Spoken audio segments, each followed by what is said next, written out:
जय श्री कृष्णा भक्तों। पीके भक्ति घर में आप सभी का स्वागत है। भक्तों, जरा कल्पना कीजिए, आधी रात का समय है, चारों ओर गहरा अंधकार, जंगल का सन्नाटा।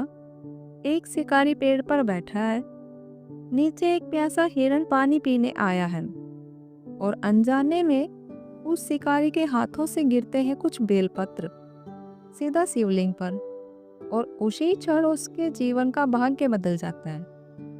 क्या केवल बेलपत्र चढ़ाने से मुक्ति मिल सकती है? क्या अनजाने में किया गया व्रत भी फल देता है?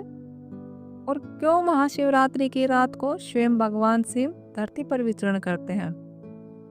आइए भक्तों, आज हम सुनते हैं महाशिवरात्रि की वह दिव्य, चमत्कारी और मोक्षदायिनी कथा जो शिव पुराण में वर्णित है और जिसे सुनने मात्र से पापों का नाश हो जाता है। महाशिवरात्रि केवल एक पर्व नहीं है, यह वह पावन रात्रि है जब भगवान शिव और माता पार्वती का दिव्य विवाह हुआ।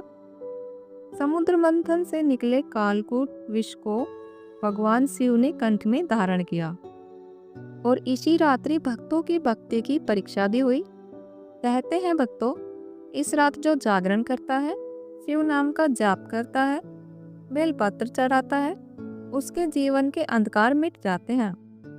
प्राचीन समय की बात है, एक नगर में सुंदरसेन नाम का एक शिकारी रहता था। वह क्रूर स्वभाव का था, पशु पक्षियों की हत्या करता। धर्म कर्म से उसका कोई संबंध नहीं था।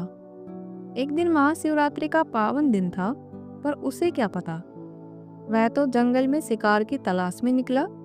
दिन भर भटकता रहा, पर कोई शिकार हाथ न लगा। भूख और प्यास से व्याकुल होकर वह एक बेल के पेड़ पर चढ़ गया ताकि रात में आने वाले किसी जानवर का शिकार कर सके। भक्तों, उसी बेल वृक्ष के नीचे एक प्राचीन शिवलिंग स्थापित था, पर शिकारी को इसकी जानकारी नहीं थी। रात गहरी होती गई, ठंड बढ़ने लगी। जागे रहने के लिए वह पेड़ की पत्तियां तोड़कर नीचे गिराता रहा और वे बेलपत्र सीधे शिवलिंग पर गिरते रहे। अनजाने में ही उसने शिवलिंग पर बेलपत्र अर्पित कर दिए। भूखा था तो व्रत भी हो गया, रात भर जगा इसलिए जागरण भी हो गया, और बेलपत्र चढ़ गए तो पूजन भी हो गया। देखिए क्या अद्भुत लीला है महादेव की। आधी रात को एक गर्भवती हिरनी जल पीने आई। शिकारी ने धनुष उठाया, बाण चढ़ाया, पर जैसे ही उसने लक्ष्य साधा, उसके भीतर एक अजीब सी बेचैनी हुई। हिरनी की आंखों में भय था, पर साथ ही जीवन की विनती नहीं थी। उसकी अंतरात्मा ने कहा, क्या तो दो प्राणों की हत्या करेगा? उसका हाथ कांप गया, उसने बाण नीचे कर दिया। कुछ समय बाद दूसरी हिरनी आई, फिर एक हिरण आया। हर बार जब वह बाण खाता, उसके भीतर से आवाज आती, आज की रात किसी का रक्त मत बहा। भक्तों, यह पशुओं की भाषा नहीं थी, यह स्वयं करुणा का जागरण था। यह शिव की कृपा थी जो उसके भीतर काम कर रही थी। धीरे धीरे उसका हृदय बदलने लगा, उसकी आंखों से पश्चाताप के आंसू बह निकले। उसने धनुष नीचे रख दिया और पहली बार जीवन में कहा, हे अज्ञात शक्ति, यदि तू है तो मुझे सही मार्ग दिखा। बोर होने लगी, आकाश में हल्की लालिमा छा गई। उसी समय दिव्य प्रकाश प्रकट हुआ। भगवान शिव साक्षात प्रकट हुए। भोलेनाथ बोले, हे मनुष्य, तूने अनजाने में मेरा व्रत किया।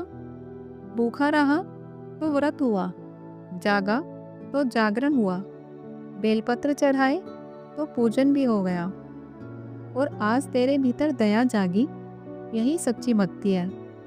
मैं तुझे मोक्ष प्रदान करता हूँ। उस क्षण उसके सारे पाप नष्ट हो गए। भक्तों, महादेव भाव के भूखे न, भूखे नहीं। उन्हें चाहिए सच्चा हृदय, निर्मल भावना। यदि एक पापी शिकारी में अनजाने में शिव कृपा पा सकता है, तो जो सच्चे मन से शिव नाम का जाप करे उसका क्या कहना। अब बात करते हैं महाशिवरात्रि पर क्या करें। प्रातः स्नान कर व्रत का संकल्प ले। शिवलिंग पर जल, दूध, बेलपत्र अर्पित करें। ओम नमः शिवाय का जाप करें। रात भर जागरण कर शिव कथा सुने। कहते हैं जो इस रात्रि में शिव का स्मरण करता है उसके जीवन के कष्ट दूर हो जाते हैं। तो भक्तों, जब भी जीवन में अंधकार छाए, जब लगे कि पापों का बोझ भारी हो गया है, जब रास्ते बंद दिखे, तब केवल एक ही मंत्र याद रखना, ओम नमः शिवाय। महाशिवरात्रि की यह पावन कथा हमें सिखाती है कि भक्ति में शक्ति है, करुणा में मोक्ष है और शिव नाम में संपूर्ण संसार की मुक्ति है।